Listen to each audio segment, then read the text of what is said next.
Assalamualaikum warahmatullahi wabarakatuh. Perkenalkan, saya Muhammad Ronaldo. Di sini saya akan menjelaskan singkat mengenai intisari materi pertemuan 1 sampai dengan 7 pada mata kuliah Psikologi Sosial. Nah, pada pertemuan 1 saat itu kami tidak melakukan pembelajaran dikarenakan alasan tertentu. Lalu pada pertemuan 2 dan 3 itu kami membahas mengenai arah perkuliahan dua arah. Jadi dalam materi ini dosen pengampu yaitu Bapak Sohibul menjelaskan perkuliahan ini akan menawarkan penjelasan potensial tentang aspek yang kompleks dari perilaku dan perkembangan manusia. Pertumbuhan dan perkembangan manusia harus diajarkan kepada mahasiswa yang nantinya akan menjadi calon pekerja sosial, karena memang ada beberapa terapi psikologis yang sangat membantu dalam melakukan pekerjaan sosial. Nah, dalam hal ini ada 6 kata kunci yang menjadi standar pekerja sosial yang telah dipaparkan oleh Bapak Sohibul. Nah, yang pertama itu ada pekerja sosial harus dapat mempersiapkan dirinya bekerja dengan individu, keluarga, kelompok sebagai pengasuh ataupun bekerja di bagian masyarakat. Nah, yang kedua itu pekerja sosial juga harus dapat merencanakan, melaksanakan, meninjau dan mengevaluasi praktik kerjanya itu sendiri. Nah, yang ketiga itu pekerja sosial ini ada untuk mendukung individu untuk mewakili kebutuhannya, baik itu sandang, pangan, papan maupun kebutuhan sosialnya. Nah, yang keempat itu ada mengolah risiko terhadap individu, keluarga, pengasuh, kelompok, komunitas, diri sendiri, dan masyarakat.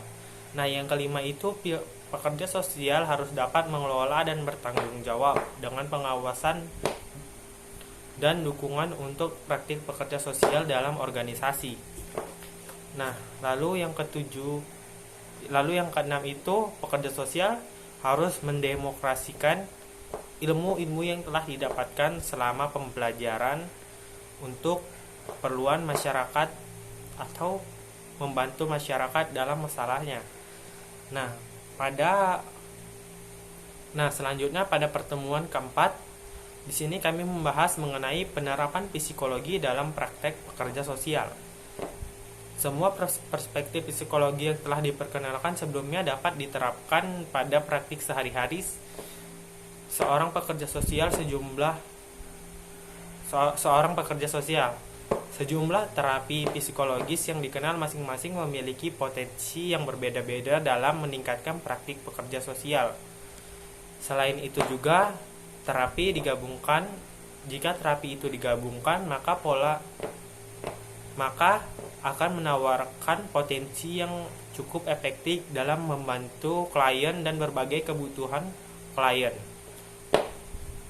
Nah, berikut adalah beberapa teori psikologi dalam pekerja sosial. Yang pertama itu ada teori behavioris. Lalu yang kedua itu ada teori humanis, dan yang ketiga ada teori psikodinamik dan selanjutnya. Nah, lalu yang kelima itu pertemuan kelima kami membahas 10 teknik wawancara.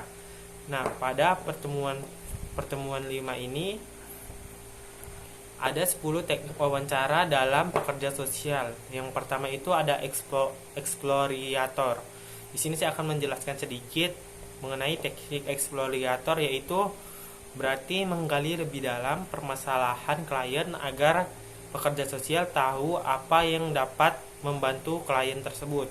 Lalu yang kedua itu ada ventilation, dan yang ketiga itu ada topical shift dan selanjutnya. Lalu pada pertemuan ke-6 kami membahas mengenai psikologi dan komunikasi. Nah, dalam hal ini ada indikator keberhasilan dalam pembelajaran tersebut. Yang pertama, mahasiswa dapat mengidentifikasi berbagai bentuk komunikasi. Lalu yang kedua itu ada mengklasifikasikan komunikasi dalam kategori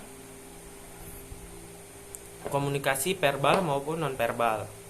Yang ketiga itu mengidentifikasi bentuk komunikasi verbal dalam mengenali keterampilan yang mendorong komunikasi verbal yang lebih efektif.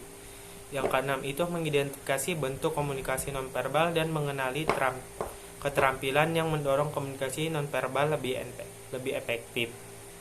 Lalu selanjutnya ada menilai secara kritis bagaimana hubungan antara pekerja sosial dan layanan sosial dapat ditingkatkan melalui penerapan psikologi.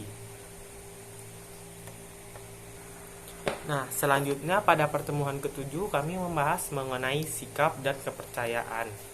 Saya akan sedikit menjelaskan, sikap merupakan rasa senang, tidak senang ataupun perasaan biasa-biasa saja netral terhadap sesuatu. Sesuatu itu bisa benda, kejadian, situasi, orang-orang ataupun kelompok.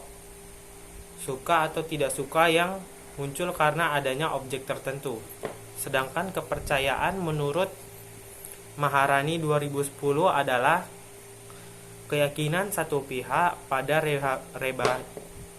reliabilitas dan juga durabilitas integritas pihak lain dalam relationship, dan keyakinan bahwa tindakannya merupakan kepentingan yang paling baik dan menghasilkan hal yang positif, dan juga pihaknya dapat dipercaya oleh orang itu.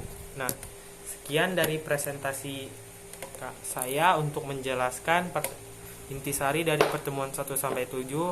Dan kurang saya mohon maaf. Billahi fisabilil haq, wastabiqul khairat. Assalamualaikum warahmatullahi wabarakatuh.